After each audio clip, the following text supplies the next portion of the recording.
이제 동남아시아의 방산 시장은 한국을 제외하고 논하는 것이 어려울 정도로 한국의 영향력이 커지고 있습니다. 한국 방산의 빠른 납기가 또 한 번 전 세계를 놀라게 만들고 있는데요. 아직 1차 계약이 마무리되지도 않았는데 벌써 2차 계약이 논의될 정도로 엄청난 모습을 보여주고 있습니다. 한국은 2023년에 말레이시아와 체결한 18대의 FA50을 제작하고 있는데 당초 알려진 것보다 훨씬 더 빠르게 전투기 제작이 진행되고 있는 것으로 알려졌습니다.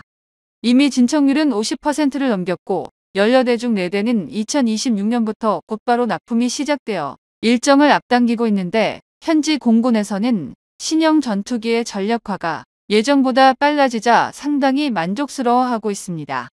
덕분에 FA50의 추가 수출 전망도 한층 더 밝아지고 있는데 말레이시아는 한국과 1차 계약을 체결하며 추가로 2차 계약에 대한 가능성을 열어둔 바 있습니다. 그런 상황에서 1차 물량이 조기에 납품되면 당연히 말레이시아의 입장에서도 우리 대한민국과 추가 계약을 체결하지 않을 이유는 없는데요. 말레이시아가 2차로 도입하려는 전투기 물량은 18대인데 올해 전해진 필리핀의 FA50 12대 추가 도입이 약 1조 원의 예산이 들어가는 만큼 18대의 추가 수출 계약이 체결된다면 최소 1조 5천억 원 이상의 계약도 가능할 전망입니다. 아직 2025년이 시작된 지 4달가량의 시간이 지난 시점에서 도합 30대 이상의 FA50 수출이 타진한다는 것은 한국 방산에 있어서도 굉장히 반가운 소식이 될 것이며 동남아시아 국가들에 대한 한국 방산 점유율은 계속해서 상승할 것입니다. 한국이 말레이시아에 수출한 FA50은 여느 수출 사례와는 다른 부분이 많습니다.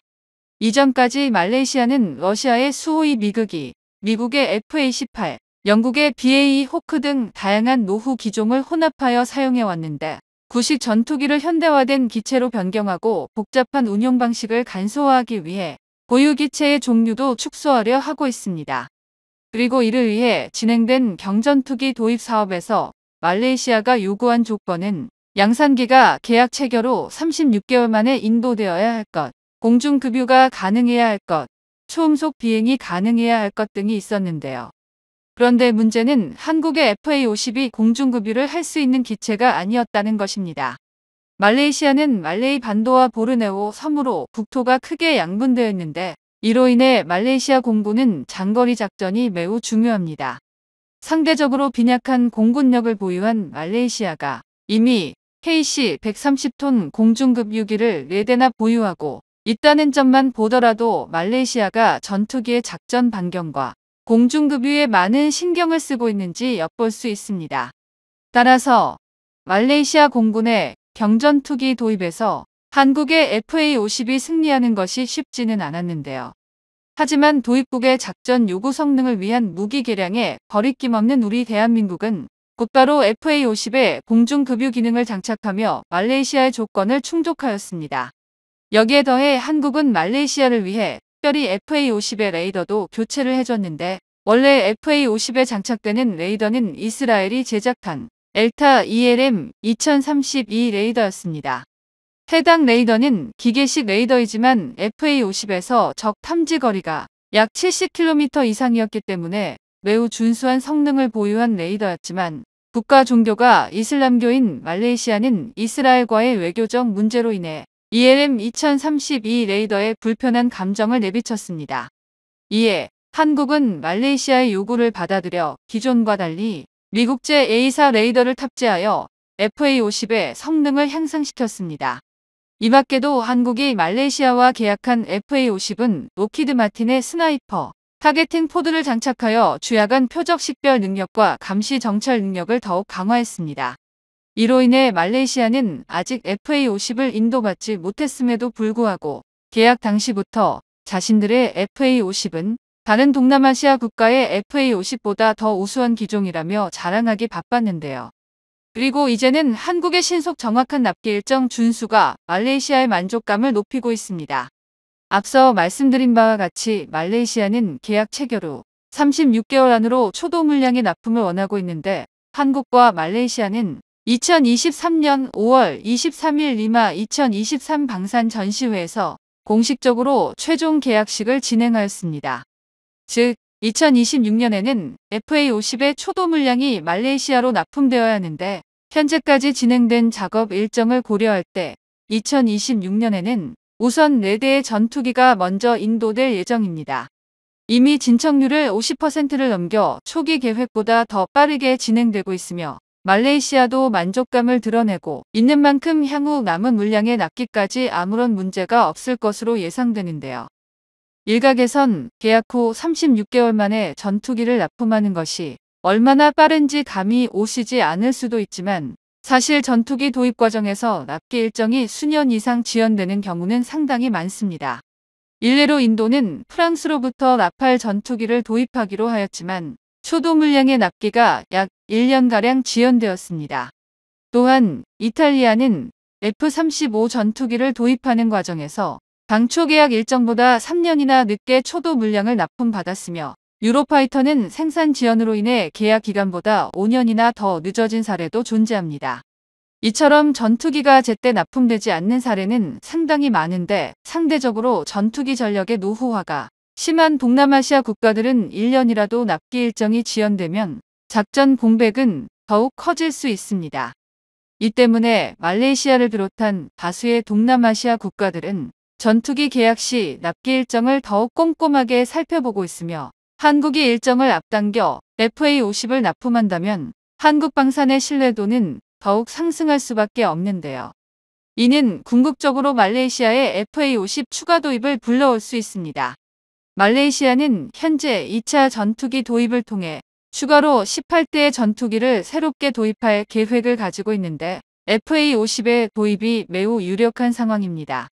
이미 2024년부터 말레이시아 현지 매체들은 다른 기체를 별도로 선정하는 것보다 FA-50을 추가하는 것이 더욱 좋다는 의견을 내고 있으며 전투기 종류를 줄이고 운영과 유지 보수의 효율성을 원하는 말레이시아 공군의 방향성에도 FA-50을 추가로 도입하는 것이 적합한데 한국의 FA-50 조기 인도는 말레이시아와의 2차 계약을 끌어내는 원동력이 될 것입니다. 아이러니하게도 남중국해 분쟁이 거세지면 거세질수록 우리 대한민국의 방위산업은 더욱 호황을 맞이할 것이란 전망이 계속해서 등장하고 있습니다. 중국은 남중국해의 90% 이상이 자국 해역이고 주장하며 동남아시아 국가 전체를 대상으로 도발을 시도하고 있습니다. 하지만 해군과 공군 전력에서 압도적인 우위를 가지고 있는 중국을 상대로 동남아시아 국가들이 정면으로 맞서는 것은 쉽지 않은 게 현실입니다. 그래서 동남아시아는 한국산 무기를 통해 군현대화를 추구하면서 동시에 나름대로 군사 강국들과의 연합훈련에 많은 공을 들이고 있습니다. 한국을 통해 나름대로 중국을 견제하려는 의도인데요. 결국 앞으로도 한국과 동남아시아는 많은 분야에서 방산 협력 관계를 유지하게 될 것입니다. 특히 한국산 무기는 동남아시아에 있어 정치적 부담을 최소화하면서 저렴한 가격에 우수한 성능을 낼 수 있다는 것이 가장 큰 메리트입니다. 비록 동남아시아 국가들이 중국의 위협을 받고 있지만 그렇다고 노골적으로 미국산 무기를 구매하고 미국과의 연합전선을 구축하는 것은 어렵습니다.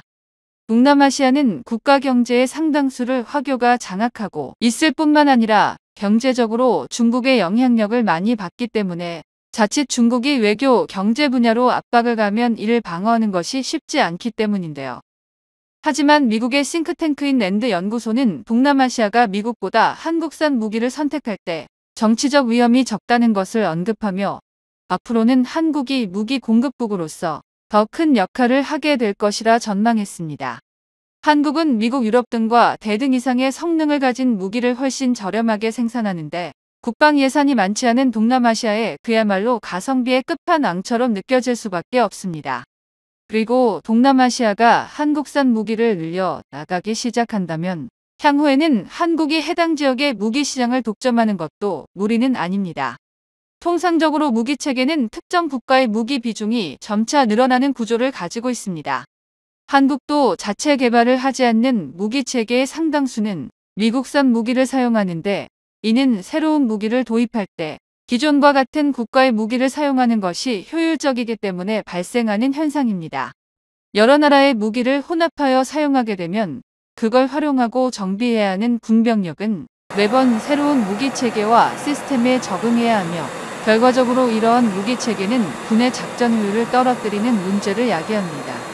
그렇기 때문에 한국도 효율적인 무기 체계 구축을 위해 되도록 미국산 무기를 연달아 구매하는 경우가 많으며, 반대로 말하면 한국산 전투기를 사용하는 동남아시아 국가들은 향후에도 다양한 형태로 한국 무기를 더 많이 도입하게 될 것입니다. 예를 들어 FA-50을 사용하는 국가에서 다목적 전투기를 도입한다면 이질적인 시스템에 유럽 전투기를 도입하는 것보다는 한국이 만든 KF-21을 도입하는 것이 그들에게도 훨씬 유리하다는 것인데요.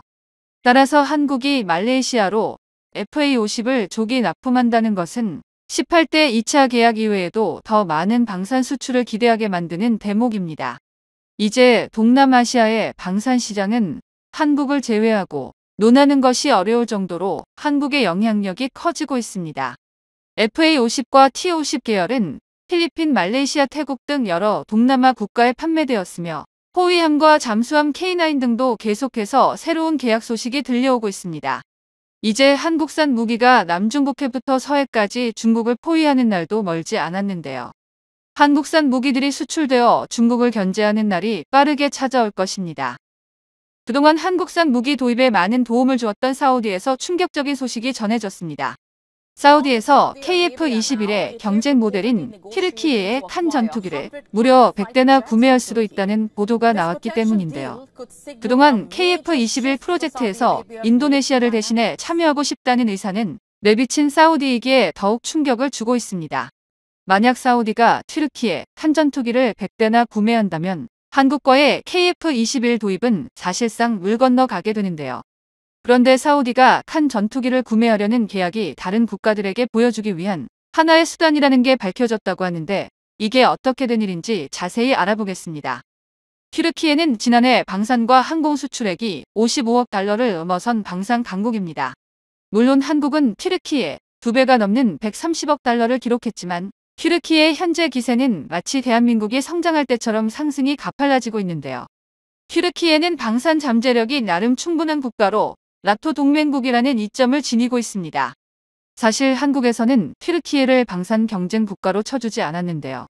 솔직하게 보자면 튀르키예를 한국보다 한 단계 낮은 국가로 취급했었습니다. 대한민국은 전자와 반도체, 자동차, 조선, 화학 등 방산의 기초가 되는 분야는 세계 최고 수준의 기술력을 자랑하고 있는데요. 이 말은 방산의 기반이 탄탄하다는 얘기입니다. 여기에 튀르키예의 K9 자주포와 K2 전차 KT-1 기본 훈련기를 수출한 만큼 기술력에서 우리가 한 수위라는 자부심이 있습니다. 여기에 이러한 인식을 만들게 된 건 우리 군이 수입했던 튀르키예 무기의 조악한 품질과 내구성도 한몫했는데요. 2008년 우리 군은 1,362억 원을 들여 튀르키예산 공군 전자전 훈련 장비를 수입했는데, 2012년 현장 보급 이후 연평균 고장 횟수는 50건 이상이었으며 EWTS 레이더 5종 중 4종이 고장나 훈련을 제대로 할 수 없는 상황이 지속되었습니다. 이러한 사실은 비단 한국뿐만 아니라 전 세계적으로 튀르키예의 방산 수준과 품질을 보면 기술력이 떨어진다는 걸 알고 있습니다. 그런데 이 와중에 사우디에서 검증도 안 된 튀르키예의 칸 전투기를 100대나 구매한다는 보도가 나왔는데요. 최근 외신에 따르면 터키 국방장관과 사우디 국방차관, 사우디 공군사관 등 양국의 핵심 당국자들이 회동했습니다. 이 자리에서 사우디 관계자들은 튀르키예의 칸 전투기에 대한 구매 가능성과 공동 생산 및 기술 이전 등에 대한 심도 있는 논의가 진행된 것으로 알려졌는데요. 심지어 튀르키예 언론에서는 마지막 협상 체계를 위한 단계를 밟고 있다는 설레발을 치기도 했습니다. 만약에 최종적으로 사우디가 튀르키예가 개발하고 있는 칸 전투기에 대한 계약을 확정짓는다면 2030년까지 상당한 기체를 인도받아 기존의 도입을 희망했었던 KF-21이나 미국산 F-35 전투기를 포기하고 최전방의 칸 전투기를 배치하게 될 것이라는 전망인데요. 사우디는 작년 하반기부터 튀르키예와의 사업을 확대한 것으로 알려졌으며, 칸 전투를 개발하고 있는 타이사뿐만 아니라 로켓산과 아셀산 등 튀르키예 주요 방산업체 관계자들을 만나 양측 간 군사협력을 모색했던 것으로 파악되었습니다. 또한 사우디가 GCAP 사업에 참가를 희망하면서 튀르키예와 접촉을 강화한 것은 자신들의 영향력이 강하게 미칠 수 있는 국가로 튀르키예가 유력하기 때문인데요. 게다가 실제로 사우디는 튀르키예와 작년 개발된 엔카 고고도 무인기를 60여 대 대량으로 도입하기로 계약을 맺었습니다. 총 31억 달러, 한화로 약 4조 5,500억 원으로 초대형 계약을 맺었는데요. 이 계약을 시발점으로 튀르키예와 사우디는 서로 관계를 맺었던 겁니다. 사우디군은 현재 운영하고 있는 F-15 전투기나 타이푼 등을 보유하고 있지만 이들 기종은 4세대 전투기로 스텔스 능력에서는 약점을 가지고 있으며 이스라엘 하마스 전쟁이 촉발시킨 주변 지역 불안에 대응하기도 어려운데요. 이 때문에 스텔스 전투기로 운영될 수 있는 차세대 전략 기종을 도입하기 위해서 10년 이상을 노력했지만 이스라엘의 적극적인 반대로 인해 F-35 전투기 도입이 한계에 봉착했습니다. 그러면서 미국을 자극하기 위한 수단으로 중국산 전투기를 도입하겠다는 발표도 했었는데요. 사우디는 중국이 개발하고 있는 젠-35 스텔스 전투기를 도입해 미국산 F-35 전투기를 대신하겠다고 언급하기도 했었습니다. 하지만 이마저도 미국산 전투기의 구매에 큰 영향을 주지 못했기에 결국 사우디는 영국이 주도하는 GCAP 사업까지 손을 뻗었는데요. 영국과 일본이 주도하는 차세대 전투기 사업인 GCAP이 대형 무인기를 통합해 전투기를 높이는 방법이 들어가는데 5세대 전투기를 개발하고 있는 튀르키예는 UAV 강국으로 바이락타르 무인기를 시작으로 작년부터 엔카 등 대형 무인 전투기까지 비행에 성공켰으며 무인기를 활용한 항공모함의 개발과 한 전투기에 통합하는 사업을 진행하고 있습니다. 그렇기에 튀르키예가 주장하는 바로 사우디에서 한 전투기 100대를 도입하고 공동 개발과 관련해 협약을 한다면 자체 양산할 수 있는 기술이자는 물론 무인기 기술들까지 이전해준다면 굳이 F-35 전투기를 도입할 필요가 없다는 것인데요. 그런데 세계 전투기 전문가들은 튀르키예의 칸 전투기가 에르도안 대통령의 정치적 명분을 위해 개발되었다는 걸 알고 있습니다. 칸 전투기의 설계 구조상 보이는 허점들이 칸을 불신하게 만드는 이유인데요. 튀르키예 우주항공의 사내 저널 기사에 따르면 첫 번째 시제기는 오로지 경납고 롤아웃과 실기체 시연, 항공기 엔진 시동 테스트를 위해 9개월 만에 급하게 제작된 기체라고 설명했습니다. 실제로 튀르키예 정부에서 요구한 3가지만을 충족시키기 위한 기체라는 것인데요. 튀르키예의 칸 전투기 프로그램 담당 부사장 우그르젠기는 시제기의 비행하중을 위한 구조적 테스트를 지상에서 진행도 하기 전에 시험 비행부터 나섰다며 부착된 캐노피 역시 심각한 오류가 발생해 새로운 캐노피를 장착할 것이며 랜딩 기어 역시 내구성을 더욱 높여야 한다고 전했습니다. 튀르키예의 사내 기사에서 보듯 모든 일련의 과정들을 건너뛰었기에 KF-21 전투기처럼 초음속 비행을 위한 기체 내구도 테스트 등은 전혀 이루어지지 않았고 이는 언제 개발 완료가 될지 모를 것입니다. 실제로 칸은 영국의 도움과 미국제 엔진을 탑재해 만들어지고 있음에도 그 설계가 근본이 없다는 평을 받고 있는데요. 즉, 검증도 안 된 기체를 사우디에서 100대나 구매한다는 건 누가 봐도 목적이 있어 보이는 행동으로 보입니다. 해외 전문가들은 사우디의 이런 행동에 대해 GCAP 사업에 사우디가 참여하려고 했으나 일본에서 반대를 하고 있기 때문으로 보고 있는데요.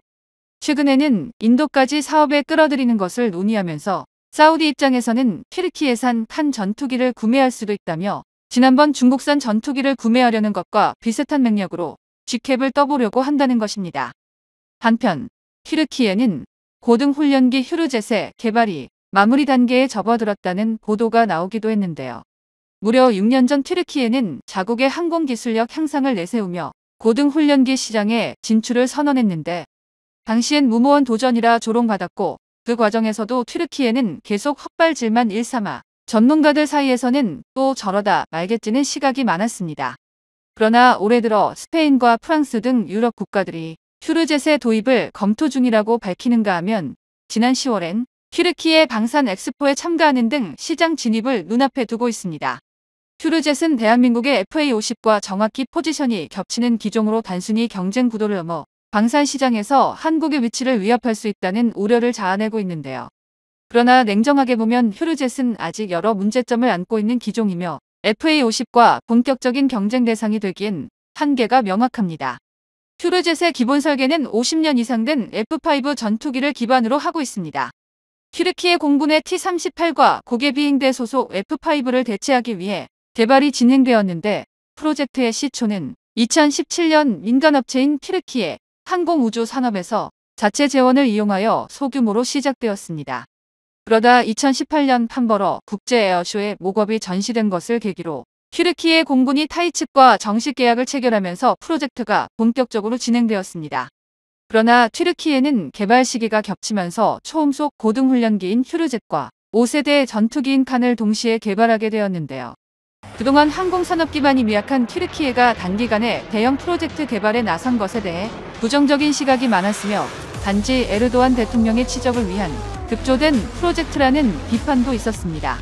튀르키예는 F5를 현대적으로 재해석하고 개량한 개념으로 휴르젯을 개발했다고 밝혔으나 기본적인 항공 역학적 성능은 최신 설계와 비교할 때 부족함이 명확합니다. 예컨대 대한민국의 FA-50은 T-50 고등훈련기에 기반을 두고 있으며 최신 항공기 설계와 최첨단 기술이 적용된 4.5세대급 전투기 기술을 도입해 성능 면에서 확연한 우위를 보입니다. 반면 휴르젯은 노후화된 설계의 한계를 극복하지 못한 채 레이더 시스템, 무장 능력 등에서 FA-50과 같은 수준에 이르지 못하고 있습니다. 또한 튀르키예는 최근 방산 산업을 급격히 확장하며 자국 내 생산 인프라를 구축해왔으나 여전히 생산 안정성과 품질 관리에서 많은 과제를 안고 있습니다. 특히 휴르젯의 엔진은 미국산 F404 G100을 사용하고 있어 언제든 국제 무역 분쟁의 불씨를 안고 있습니다. 핵심 부품의 국산 화율도 낮아 사실상 미국의 말 한마디면 모든 수출 계획이 물거품되는데요. 이는 생산 비용 상승과 부품 공급망의 불안정성을 초래합니다. 만약 튀르키예가 대한민국처럼 향후 10년 이내에 독자적 엔진 개발이 완료된다면 튀르키예는 전략적 자립을 더욱 강화하고 가격 경쟁력까지 확보하게 될 텐데요. 하지만 독자적 엔진은 말처럼 쉬운 일이 아니기에 휴르젯은 FA-50의 경쟁 상대로 보기 어렵습니다. 이는 휴르젯뿐만 아니라 한 전투기 역시 KF-21 전투기의 경쟁 상대로 보기가 어렵다는 말과도 같은데요. 유럽을 앞마당으로 하는 튀르키예가 공격적인 방산 외교를 펼치고 있는 가운데 한국도 방산 외교의 다변화를 통해 새로운 시장을 개척해야 할 겁니다. 정보가 도움되셨다면 구독과 좋아요 부탁드립니다. 이상 시스코크입니다.